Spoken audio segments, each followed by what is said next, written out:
Vida de Jornalista no ar, eu sou o Rodrigo Alves e esse é um podcast para a gente conversar sobre jornalismo com quem faz jornalismo. Todos os episódios estão aí no seu celular, seja no Spotify ou em qualquer aplicativo aí de podcast que você prefira.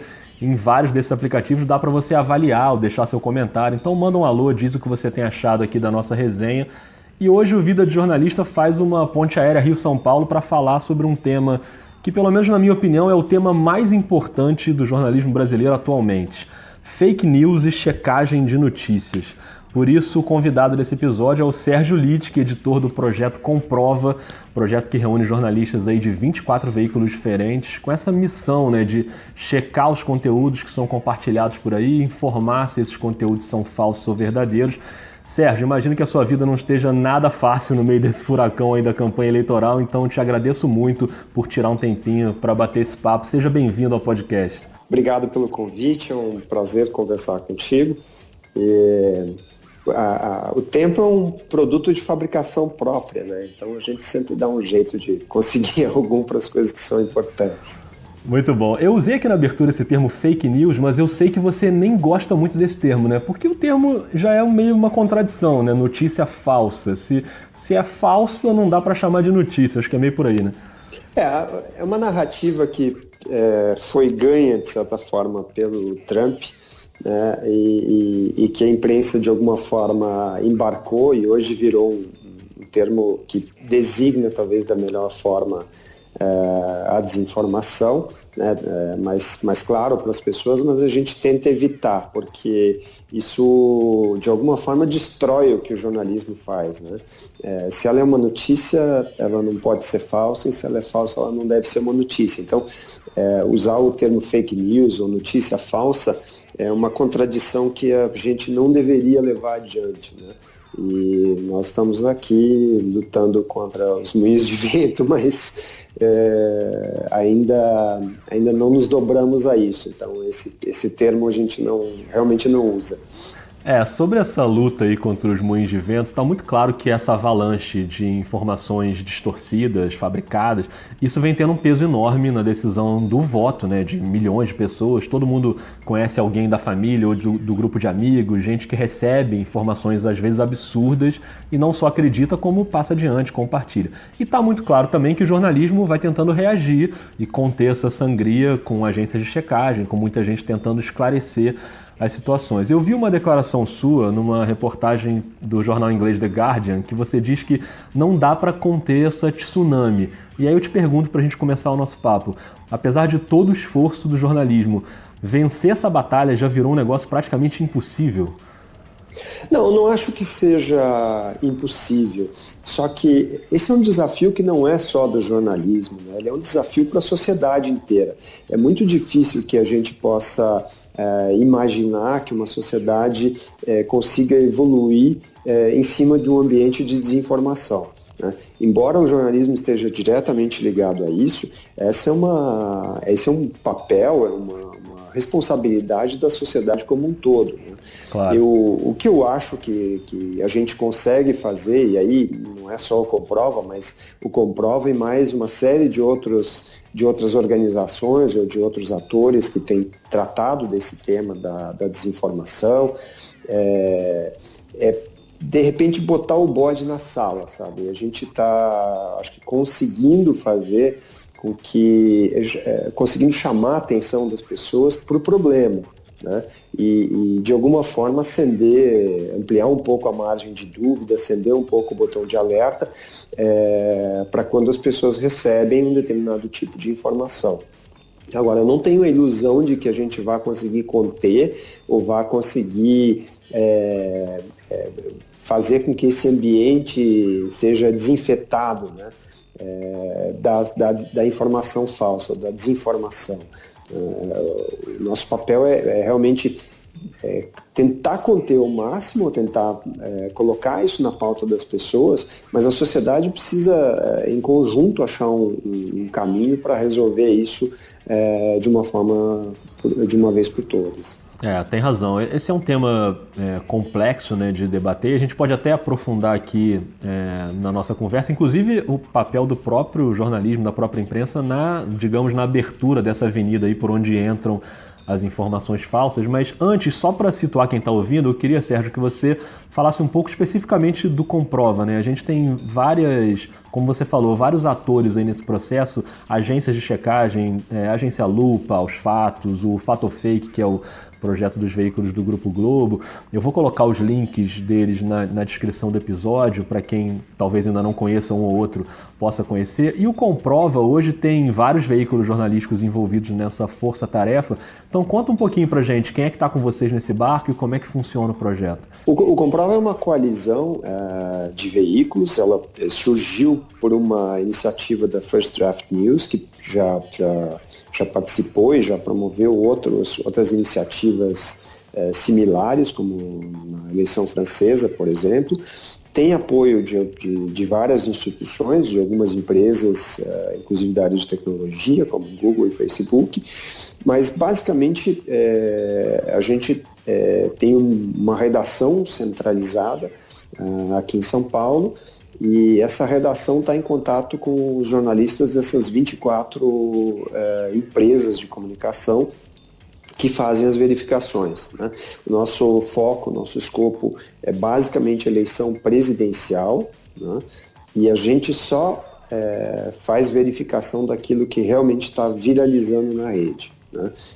Na rede ou nos grupos fechados aí de Facebook, de WhatsApp e Telegram e outros, né? Então, quando a gente detecta que tem algo a ver com eleição presidencial, que não tenha como origem, como fonte, uma das candidaturas ou um veículo de comunicação, e desde que esteja viralizando, isso se torna foco da nossa verificação, e a gente trabalha em cima disso. Essa redação que centraliza a produção, ela tem mais ou menos quantos profissionais? Nós temos 4 editores e temos agora 6, 7 estagiários que nos ajudam com o WhatsApp, né? Nós já temos mais de 50 mil mensagens recebidas via WhatsApp com sugestões de conteúdos que são duvidosos para as pessoas que receberam e que pedem de alguma forma que a gente faça a verificação. Quer dizer, a pessoa pode, se está em dúvida com alguma notícia, alguma informação que chegou ali, melhor dizendo, ela pode solicitar que aquele fato seja checado, é isso? Exatamente. A gente não checa todas as solicitações que a gente recebe, porque, claro, de novo, passa por um processo de triagem, a gente utiliza alguns softwares que nos ajudam a antever o grau de viralização, o alcance que essas informações vão ter. Então, mas todas elas são muito bem-vindas, porque umas vão se somando às outras e daqui a pouco a gente tem uma caracterização de algo que realmente está viralizando. E você tem ideia já, um levantamento de até agora, quantas notícias vocês já checaram, quantas informações, na verdade, vocês já checaram? Nós publicamos 117 Nossa. Até agora. E um trabalho de 11 semanas. E devemos chegar provavelmente a 140, talvez 150 até o segundo turno. Agora, muita gente que está ouvindo, seja jornalista ou estudante de jornalismo, tem uma curiosidade de saber como é na prática esse trabalho de um checador, né? De maneira geral, como é que é um dia de trabalho de um checador do Comprova ou de alguém que está em um dos veículos que estão em parceria com você? Onde é que vai buscar essa notícia? Como é que checa? Como é que pesquisa? Como é que a tecnologia ajuda também? Liga para quem? O que você pode contar para a gente sobre isso? A gente tem três etapas no trabalho, né, de verificação. A primeira delas, e que é super importante, é o monitoramento. Nós contamos hoje com monitoramento utilizando vários softwares, Newsweep, CrowdTangle, ToraBit, TweetDeck. Vários desses softwares nos ajudam a identificar o que está mais viralizando na rede. A gente fez um trabalho inicial, um trabalho de casa, de elencar contas, perfis, páginas que tratavam de política já antes da eleição e vimos alimentando isso. Então a gente faz buscas específicas nesse rol de páginas e também faz buscas na web através de palavras-chave, nomes de candidatos. Tem toda uma série de itens que a gente faz buscas diárias, né? E a gente recebe de WhatsApp, tanto pelo nosso número, como também por alguns monitores que conseguem recolher conteúdos que circulam em grupos abertos de WhatsApp que tratam de política, né? Então, a Universidade de Minas Gerais faz isso e vai recolhendo um pouco, organizando esse conteúdo para a gente e por ali a gente vai tendo um pouco uma ideia assim, de algumas coisas que estão circulando via WhatsApp, porque o WhatsApp ele é um grupo fechado, a gente na verdade não tem como interceptar nada de conteúdo, não tem como mapear isso, né?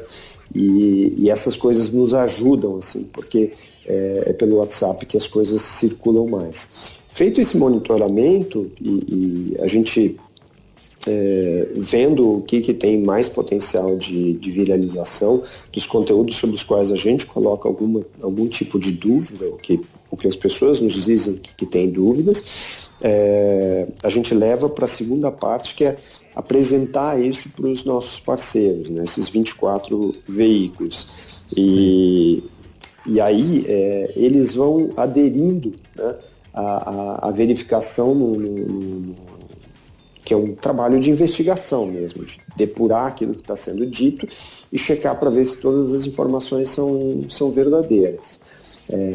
Eles constroem isso num documento comum, né, que tem registro lá das conversações todas e tal, tudo que a gente conseguiu levantar na apuração vai para esse documento e depois a gente faz a redação de um texto final, que é um texto que tenta contar um pouco como foi feita a verificação, né? Ele disse se a gente considera que aquilo é falso ou verdadeiro e tal,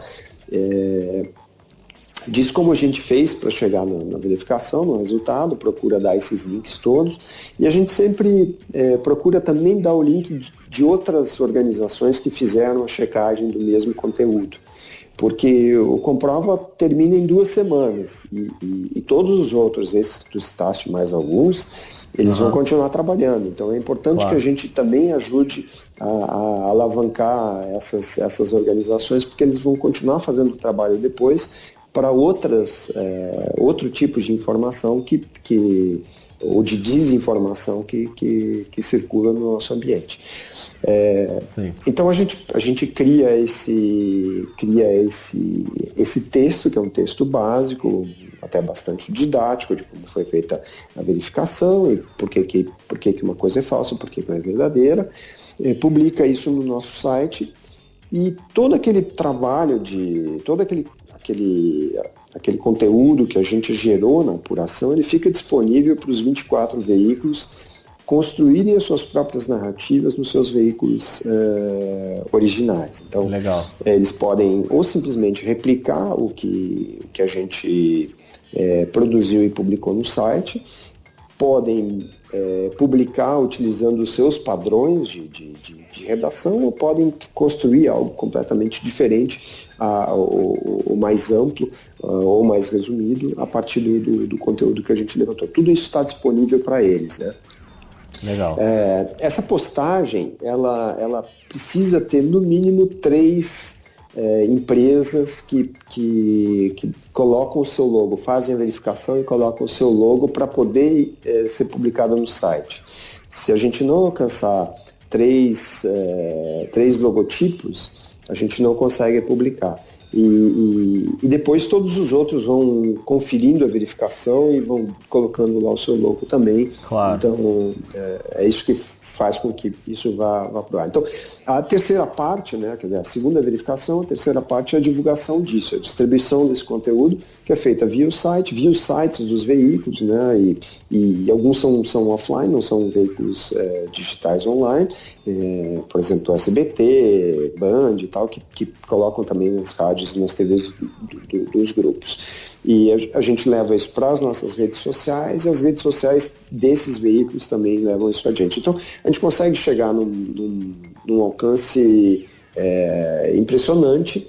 É difícil ter uma iniciativa jornalística com o tempo que tem o Comprova e assim, já ser tão conhecida das pessoas. Né? E vocês têm, para quem está curioso aí para saber quais são esses veículos, é claro que tudo isso está lá no site do Comprova, né, o projetocomprova.com.br, mas você citou aí o SBT e a Band, tem desde TVs, né, o Futura, por exemplo, até revistas, né, como a Veja, Exame, a Piauí, jornais como Folha, Estadão.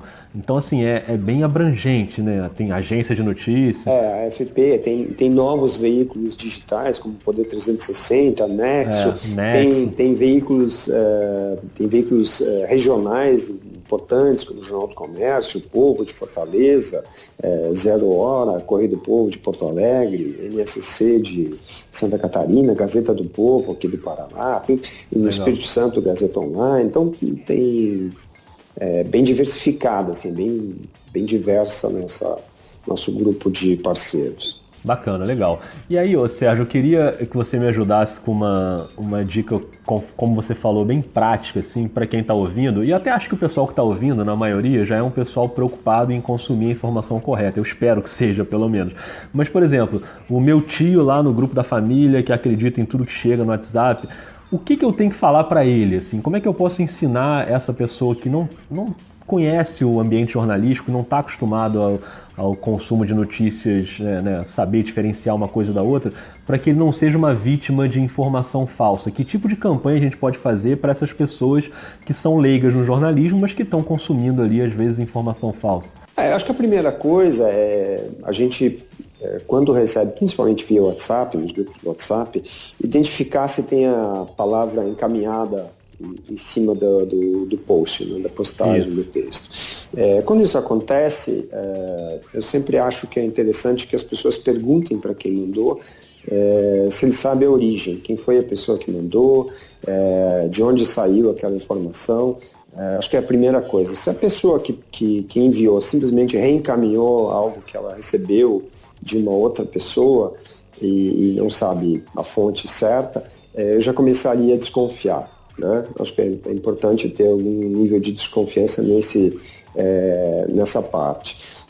Aquilo que se desconfia, o que o cidadão comum que não está treinado para fazer uma apuração jornalística pode fazer? Eu acho que ele pode recorrer ao Google. Então, buscar palavras que são chave, que são relevantes naquela peça que ele recebeu.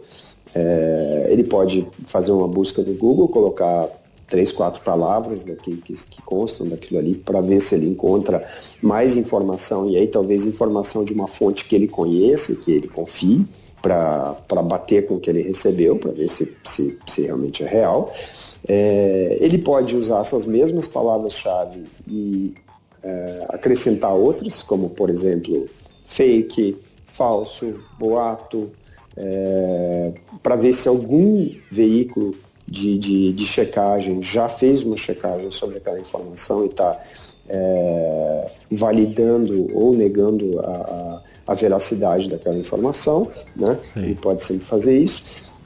Se alguém já tem um pouco mais de destreza, de experiência com Google, com ferramentas digitais, e ele recebe uma imagem, ele pode salvar essa imagem e abrir a busca por imagens do Google, e simplesmente ele faz um upload dessa imagem e pode ver de que forma ou onde mais essa imagem apareceu. Aí normalmente a gente encontra imagens de eventos, imagens iguais que são de eventos diferentes daquele reportado, às vezes imagens anteriores, muito anteriores ao evento que ela tenta reportar. Então, às vezes a imagem é verdadeira, mas já aconteceu há 5 anos, enfim, é outra coisa. São coisas diferentes. O que a gente vê é que existe um nível de sofisticação na produção da desinformação. E esse nível de sofisticação, ele segue em 2 linhas. Assim. Uma pela complexidade mesmo das informações. Então, a construção de narrativas mais complexas que muitas vezes se baseiam numa linha que é uma linha verdadeira, né? Então, informações verdadeiras que as pessoas de alguma forma legitimam, mas que cruza isso com informações falsas e leva a uma interpretação completamente diferente do que deveria, uma interpretação completamente falsa. Então, isso já tem sido bastante comum, e tem outras coisas que vão para o nível da tosquice mesmo, né? E ela é sofisticada até por isso. Vou te dar um exemplo de uma que eu, por muita sorte, consegui chegar no resultado dela. Uma imagem completamente pixelada de um vídeo que afirmava que um carro com adesivo do Bolsonaro tinha sido quebrado, né? Que militantes do PT tinham quebrado esse carro por ele ter um adesivo do Bolsonaro. E o que dava para ver é que tinha bandeiras vermelhas por ali, um carro branco no meio dessa multidão, e mais nada era identificável, né? Praticamente nada, assim, não tinha referência. Então, como a gente vai encontrar uma imagem original de algo cujas referências são tão inexatas, assim, muito difícil, né? Eu olhei no cantinho desse vídeo, tinha uma coisa que me pareceu ser o logotipo do G1. E aí eu fiz, por minha conta, rapidinho ali uma busca no Google, botei G1, carro branco e ataque, eu acho que alguma coisa assim, não lembro exatamente quais as palavras, mas era uma coisa bem básica. O primeiro resultado de busca que eu recebi foi de um telejornal da transmissora da Globo em Goiás, se não me engano, e aparecia a imagem de um carro branco, e eu dei a maior sorte do mundo, porque o frame que eles tinham escolhido era daquela imagem, era uma sequência maior de um telejornal, e ali aparecia um carro que tinha atropelado uma pessoa durante um ato contra o impeachment da Dilma Rousseff, e por ele ter atropelado as pessoas depredaram o carro, né? Então, era uma situação de um contexto completamente diferente, de uma história completamente diferente, mas que, pelo grau de tosquice da imagem, qualquer texto que se aplicasse em cima poderia levar as pessoas a acreditar na veracidade daquilo. Então, a gente segue por essas duas linhas, hoje elas são bem identificáveis, assim, na produção do conteúdo falso. Eu, essa semana, estava numa conversa de família sobre esse assunto, e a gente estava vendo justamente no Facebook um post de uma pessoa que a gente conhece que colocou aquela imagem que é muito divulgada, que é: você quer que o Brasil vire uma Venezuela, então se você votar no PT, e tinha umas imagens supostamente da Venezuela. E a primeira imagem era de uma pessoa bem desnutrida, e você clicava na imagem para ver maior e tinha um logo no canto da imagem em árabe, assim, claramente não era uma imagem da Venezuela. Então, algumas coisas são fáceis de você desconfiar, assim, né? E outras são um pouco mais sofisticadas, como você falou. E do outro lado também, como o próprio Comprova esclareceu, a questão da camisa do filho do Bolsonaro, né, com ofensa a nordestinos, que era uma montagem, que não era, enfim.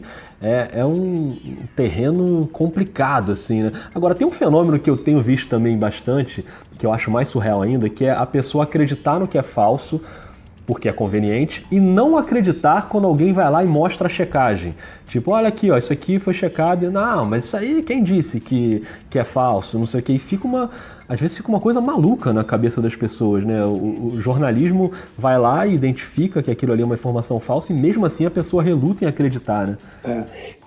Isso tem até um nome, né? Chama dissonância cognitiva. As pessoas são levadas a duvidar daquilo que em princípio não acreditam, ou que esteja alinhado com algo que eles não acreditam, e tendem a acreditar quando isso fecha com uma crença anterior.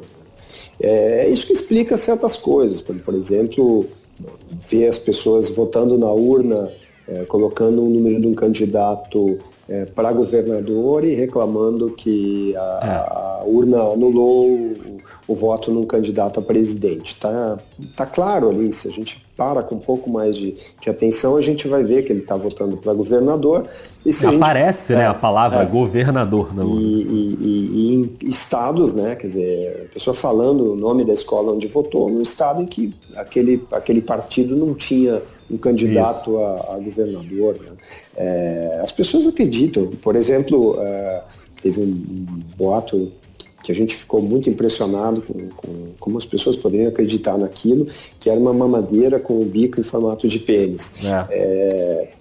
Eu olhei assim, bom, é uma piada, tudo bem, não vamos precisar fazer nenhuma verificação em cima disso, né? E quando a gente vai olhar para os comentários e para a reação que as pessoas têm em relação àquilo, uma boa parte das pessoas acredita mesmo nas coisas que parecem mais estúpidas para a gente, né? E aí a gente acaba sendo levado a fazer a verificação para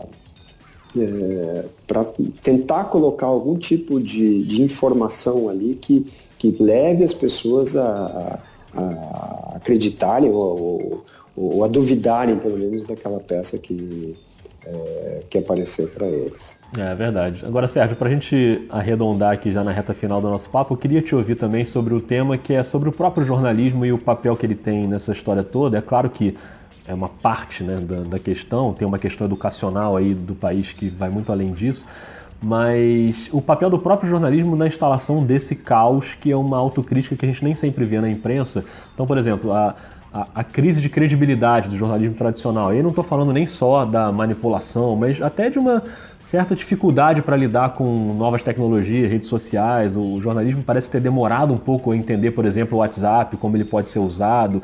Você acha que isso também abriu uma lacuna ali para a gente chegar nesse ponto em que um desmentido da imprensa não é mais o suficiente para a pessoa falar, ok, agora eu sei que isso é uma mentira? Eu acho que o jornalismo tem alguns dilemas, né?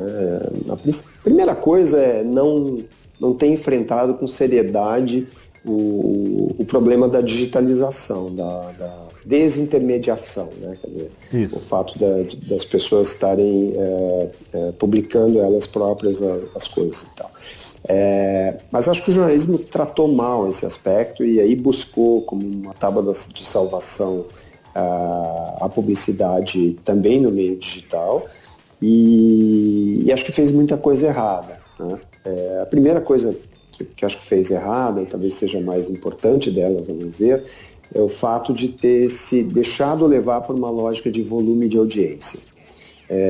Isso comprometeu a qualidade do que foi feito, a lógica de volume fez com que se publicasse muita coisa fora, às vezes, das características do veículo, e eu acho que a gente foi perdendo credibilidade em relação a isso.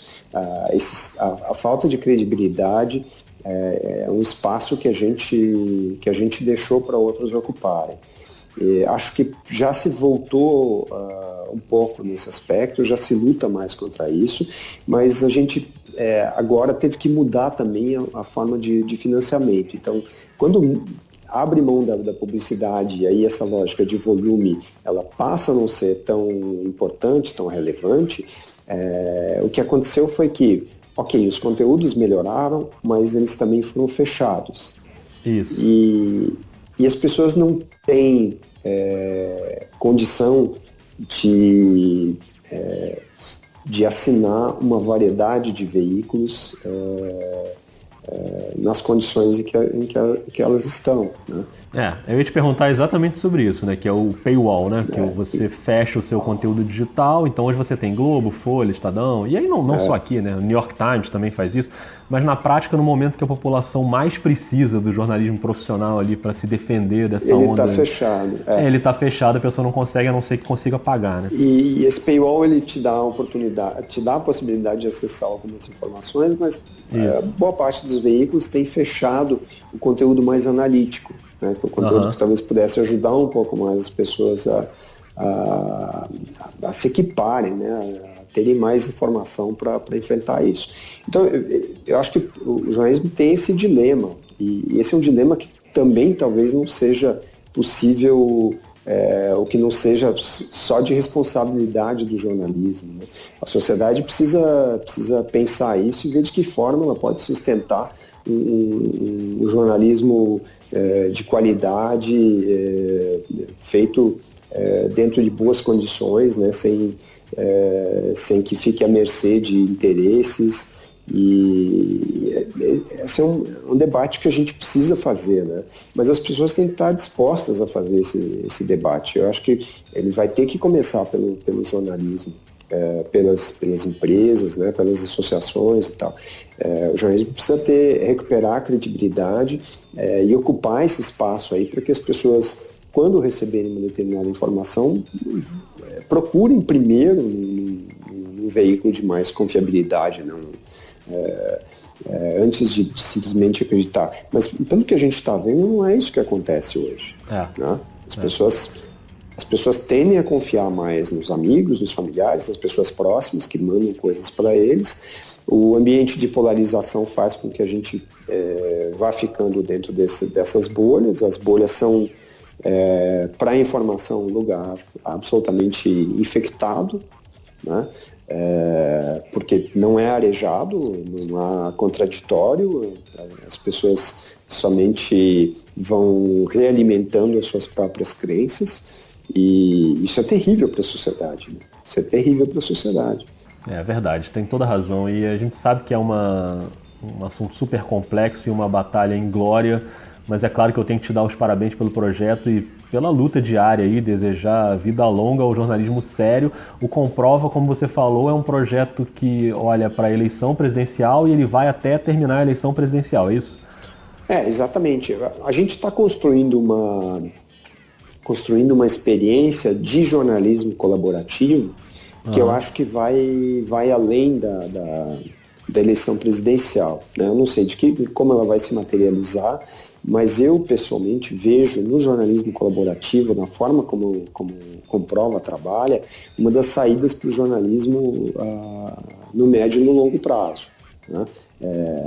Fato de empresas se associarem para fazer determinado tipo de cobertura que requer um pouco mais de estrutura, eu vejo como sendo uma das saídas para o jornalismo, principalmente um jornalismo que vá tendo redações menores, um jornalismo mais especializado, ocupando mais nichos, mas com uma relação forte com os outros veículos. Então, acho que esse é o principal aprendizado que nós, que estamos envolvidos no Comprova, estamos tendo.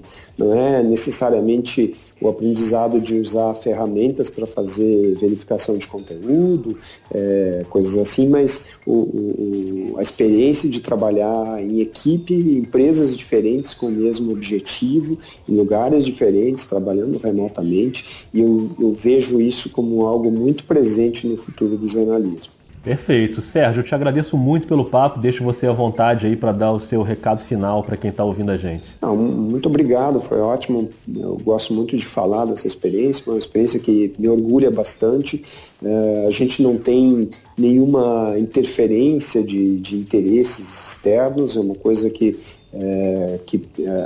todas as decisões que a gente tem tomado são decisões de consenso, e é muito bom trabalhar assim com uma equipe que está muito engajada, que não tem horário para trabalhar, fim de semana, à noite, eles estão sempre descobrindo coisas e se envolvendo nisso. Então acho que o pessoal está trabalhando com muito orgulho nisso, e eu fico muito satisfeito que as pessoas também possam utilizar o resultado desse trabalho para melhorar o seu nível de informação, a forma como eles entendem o momento, e é importante que todo mundo saiba que a gente realmente está a perigo. O ambiente de desinformação é o que menos se recomenda no momento atual. Tem toda a razão. Muito obrigado, Sérgio Lides, que volto a lembrar que os links do Comprova e das outras agências de checagem estão na descrição do episódio para quem quiser conhecer melhor o trabalho.